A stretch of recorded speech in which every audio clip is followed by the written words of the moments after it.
ನಾನು ಯೂಶ್ವಲಿ ಎಲ್ಲ ಕ್ಲಾಸಸ್ಸಲ್ಲೂ ನಿಮಗೆ ಹೇಳ್ತಾ ಇರ್ತೀನಲ್ವ, ನಿಮ್ಮ ಫ್ರೀಕ್ವೆನ್ಸಿನ ಹೈಯಾಗಿ ಇಟ್ಕೊಳ್ಳಿ.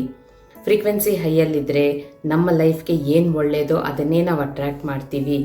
ನಮಗೆ ಎಲ್ಲ ಒಳ್ಳೆಯದೇ ಆಗ್ತಾ ಇರುತ್ತೆ, ಮನಸ್ಸು ಖುಷಿಯಾಗಿರ್ಬೇಕಷ್ಟೇ ಅಂತ ಹೇಳ್ತಾ ಇರ್ತೀನಿ. ಆದರೆ ನಾವು ಎಷ್ಟೇ ಖುಷಿಯಾಗಿರ್ಬೇಕಂದ್ರೂ ನಮ್ಮ ಫ್ರೀಕ್ವೆನ್ಸಿನ ಹೈಯಲ್ಲೇ ಇಟ್ಕೋಬೇಕಂದ್ರೂ ಕೆಲವೊಮ್ಮೆ ಏನಾಗುತ್ತೆ, ಯಾರೋ ಬರ್ತಾರೆ, ಏನೋ ಮಾತುಗಳನ್ನು ಅಂತಾರೆ, ನಮಗೆ ನೋವಾಗುತ್ತೆ, ಅವಮಾನ ಆಗುತ್ತೆ, ದುಃಖ ಆಗುತ್ತೆ, ಬೇಜಾರಾಗುತ್ತೆ.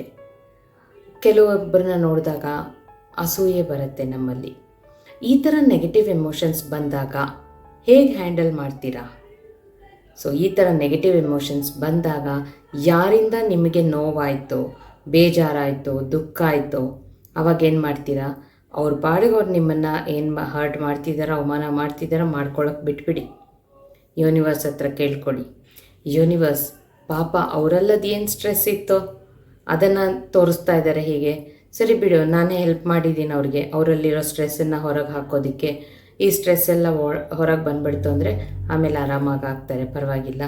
ಆದರೆ ಅವರನ್ನು ಕ್ಷಮಿಸ್ಬಿಡು ಯೂನಿವರ್ಸ್, ಹೋಗಲಿ ನಾನು ಕ್ಷಮಿಸ್ಬಿಟ್ಟಿದ್ದೀನಿ ಅಂತ ಹೇಳಿಬಿಟ್ಟು, ನನಗಾಗಿರೋ ನೋವು ಕೂಡ ಅವ್ರು ಮಾತಾಡಿದ್ದಕ್ಕೆ ಅದರಿಂದ ನನಗೇನಾದರೂ ಒಳ ಮನಸ್ಸಿಗೆ ನೋವಾಗಿದ್ರೂ ಅದನ್ನು ನೀನೇ ತಗೊಂಬಿಡು ಯೂನಿವರ್ಸ್ ಅಂತ ಯೂನಿವರ್ಸ್ ಜೊತೆ ಮಾತಾಡ್ತಾ ಇರಿ. ಅವ್ರು ಹೇಗೆ ಆಟೋಮೆಟಿಕ್ಕಾಗಿ ಹಾಗೆ ಸೈಲೆಂಟ್ ಆಗಿಬಿಡ್ತಾರೆ ನೋಡ್ತೀರಿ. ಯಾಕೆ ಗೊತ್ತಾ? ನಾವು ಇನ್ನೊಬ್ಬರನ್ನ ಕ್ಷಮಿಸಿದಷ್ಟು ನಮ್ಮ ಫ್ರೀಕ್ವೆನ್ಸಿ ಹೈ ಆಗ್ತಾ ಇರುತ್ತೆ. ಅವರಿಂದ ನಿಮಗೆ ನೋವಾಗ್ತಿದ್ರು, ಅವರಿಂದ ನಿಮಗೆ ದುಃಖ ಆಗ್ತಿದ್ರು, ಅವರಿಂದ ನಿಮಗೆ ಬೇಜಾರಾಗ್ತಿದ್ರು, ನೀವು ಮಾತ್ರ ಅವರು ಒಳ್ಳೆಯದಕ್ಕೋಸ್ಕರನೇ ಯೋಚನೆ ಮಾಡ್ತಿದ್ದೀರ. ಅವ್ರು ಚೆನ್ನಾಗಿರಬೇಕು, ಅವ್ರಿಗೇನು ಮಾಡಬೇಡ ಅಂತ ಹೇಳಿ ಅವ್ರಿಗೆ ಆಶೀರ್ವಾದ ಕೊಡು ಅಂತ ಹೇಳ್ತಿದ್ದೀರ. ಆ ಥರ ಹೇಳಿದ್ದಕ್ಕೆ ನಿಮಗೆ ಇನ್ನೂ ಜಾಸ್ತಿ ನಿಮ್ಮ ಫ್ರೀಕ್ವೆನ್ಸಿ ಹೈ ಆಗುತ್ತೆ.